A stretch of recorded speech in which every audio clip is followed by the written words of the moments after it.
Hi, welcome back to my channel. My name is Veronica. Today's new video is about culture shock and some of my travel tips and prior experiences. I will tell you about my life in Belarus, life in the United States, my travel adventures to Europe, Africa, and some other foreign countries, and I'm going to share the most shocking moments with you.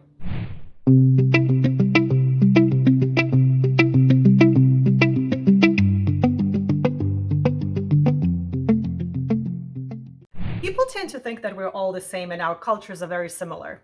But when you travel to foreign countries, whether you live abroad or maybe you travel to Europe on a vacation, or maybe you go to Russia, maybe you go to Mexico, maybe you go to any other country in the world, the things that you see and you experience might shock you or they might horrify you. On the other hand, you might be very pleasantly surprised. So the first story that I'm going to tell you is the story of my own country where I was born and raised. So when I say my name, Veronica, and to you, it seems that it should be a V, not a B, on my channel sign. But the truth is that every language and every spelling can be different, and it is not what it seems. So the English letter B in my country is a Russian letter V. I was born and raised in Belarus, or former Soviet Union, and my name was spelled with the letter V. It's not starting with a V, it starts with the English letter B.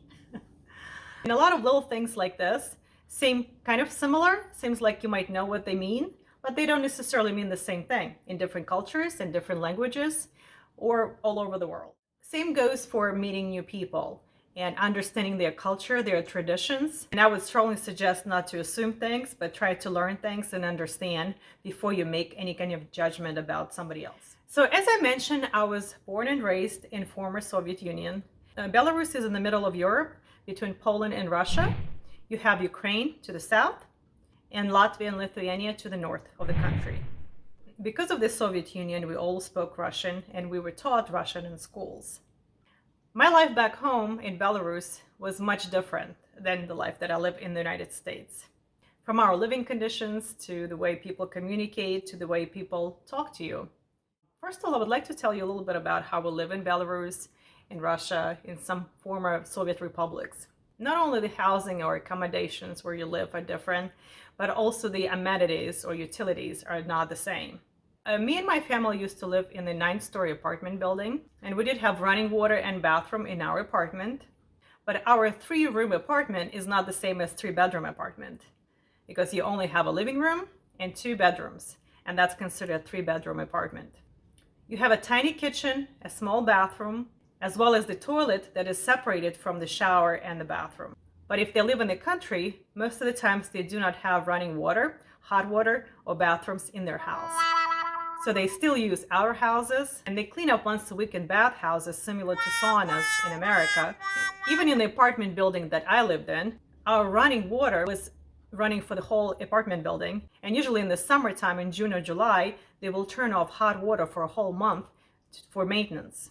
So for 2 months, or maybe 30 days, you won't have any hot running water. So what you have to do is boil water on the stove, and you will have to clean yourself up from the spot that you just boiled on the stove. And that would be your hot water, so you mix it with cold. So most of the time when I go home in the summertime to visit my family, I try to avoid those times when they turn off the hot water, because it is a complete misery to try to wash your long hair or just wash yourself in the sink or in the tub. Something very similar is used for heating the buildings. So what they do is that running water that goes through the apartment building turns into hot water in the wintertime. You have no control over the heat, so you can't really turn it up or turn it down. And of course, there is no central AC or any kind of cooling air going through. Most buildings are made out of concrete, so if you want an AC unit, you usually would put it in the window. When I was really young, our summers were pretty hot at the time. And a lot of times I would sleep on the concrete floor in order to cool off, or I couldn't just sleep at night because the air was very hot. Even if you try to open the windows, it's even hotter outside than in our concrete building. In the country or villages, people heat up their houses with the fireplaces or special built stoves. And so in the wintertime, people would stock up on the wood, and that would be their heating method for the wintertime. So the Russian people overall, or the people from the former Soviet Union republics, might seem angry or unhappy. So when you see Russian people in the streets, they might not even look at you or look really angry, but it doesn't mean that they're angry at you. They're just not happy with their life, and they don't cover it with any smiles or They don't pretend to be happy. If they're unhappy, you will know they're unhappy. But once you meet them and you become friends, you will see how nice, kind-hearted, and welcoming they are. They will invite you to their homes, they will feed you, they will show you around. Although, of course, just like in any country, there are good people and there are some suspicious people that you might not want to be around. There are a couple of other cultural differences. The first one is education is free back home. So because of that, most people are very highly educated and they have bachelor's or master's degree, even if they're just working as a secretary in some company. Unfortunately, the way the economy is back home, most scientists, doctors, lawyers are very poor people, or those industries are just not charging enough money for their services. And for that reason, somebody like a doctor working in a local hospital is extremely poor. So is the teacher or the scientist who is working in the university. So you can get a free education, you can get free treatment if you go to the hospital or clinic. There are some privately owned clinics and where you have to pay money in order to get your teeth done, or maybe you have some special needs, but overall you can get treatments for free. You see some very similar conditions in third world countries. In my experiences, I traveled to Cuba, I traveled to Mexico. I also lived in Algeria, that is Northern Africa.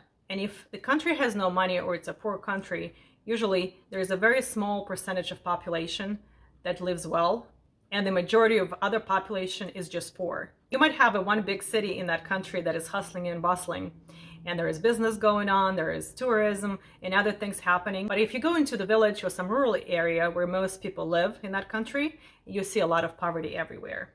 Dirt roads to schools that look like shacks, a lot of homeless animals all over the place, and a lot of people who just live in the streets. Some people live in these buildings that they build themselves out of dirt and some wood, and they don't have refrigerators.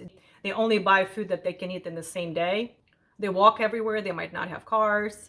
It is a very sad thing to see because those people do not have a lot of opportunities to live better or get a good education or get a good job. So of course, if you come from Europe or you come from United States or even from the former Soviet Union country, these people look at you in a different way than they would look at themselves. In some countries, these people are happy to see you because they know you have the money to spend and they can maybe make money off you by selling you something.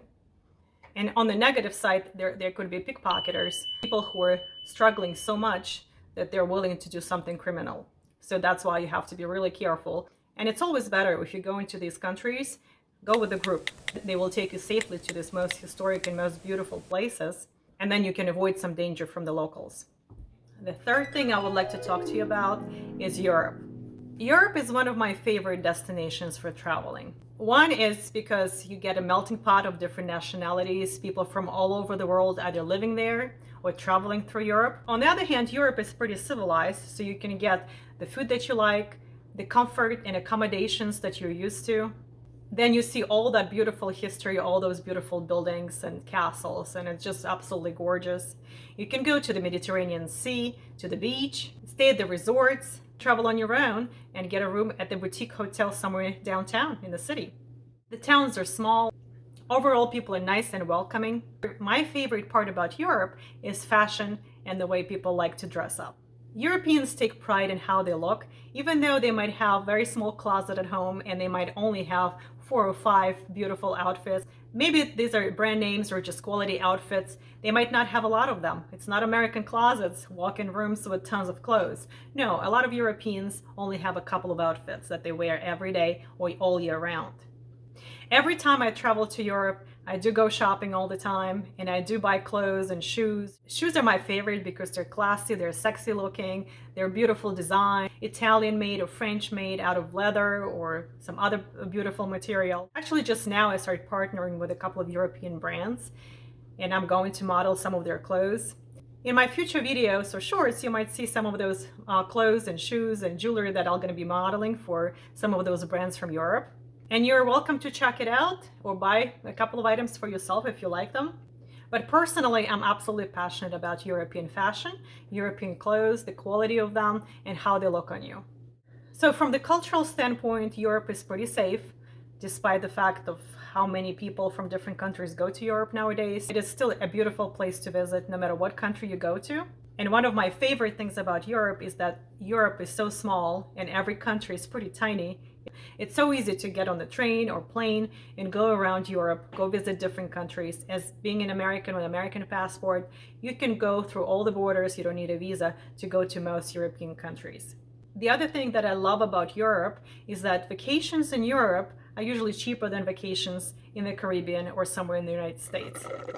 If you saw my video about Orlando, Florida, you will know how expensive those things can get, especially if you want to take your kids to a Disney park, or maybe you want to travel to the Caribbean on some vacations.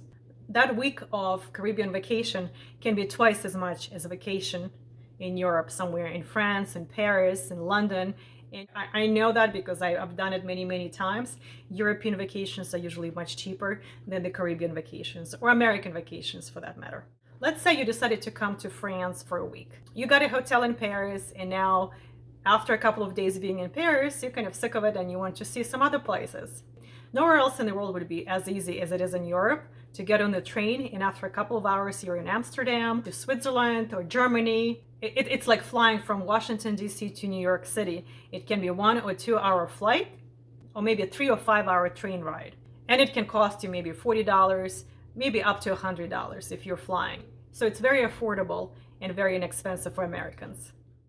So lastly, I would like to talk about United States and me coming to United States and what kind of cultural shock I experienced when I arrived. So the first thing that you see in the United States is the smile, and people looking happy, smiling, and being very friendly to you. Initially, I thought maybe it was just a fake smile because everybody just seems so happy and unbelievably friendly. But as I lived here longer, I realized that these people are just nice people, and that smile is not a fake smile. It's just a cultural thing. At first, I was very suspicious. I didn't trust everybody. Well, I still kind of don't trust everybody. But at the same time, I learned how to smile myself, and it helped me a lot to make good friends. And as I lived here for 20 some years, I started also realizing that on the outside, people might seem happy and they're smiling, but on the inside, a lot of those people are very lonely. In the United States, you see those cliques of different nationalities or people from certain countries. They kind of stick together and they only hang out with each other. So they have birthday parties, they have weddings, and they prefer to share their life with their own kind or with people who came from their own country.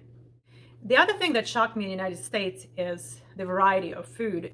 Having all these people come from different countries, they bring their culture, their traditions, and their food with them. Chinese, you can have a taste of Russian, you can have a taste of Italian food if you like. And for that reason, I've been truly enjoying my life in the United States. The other thing that is absolutely amazing in the States is the fact that you can adjust your heat and your cold temperature in your homes. So if you're hot in the summer, you can turn on AC. If you're cold in the winter, you can turn up the heat. This is something that absolutely shocked me because I've never had that in my life before.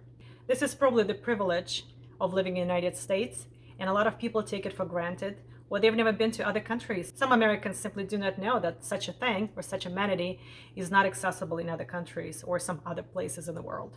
Overall, American cities are very standardized and American suburbs are very standardized. The infrastructure is phenomenal. You have roads, you have bridges, you have Walmarts, you have Walgreens, and other shops anywhere you go.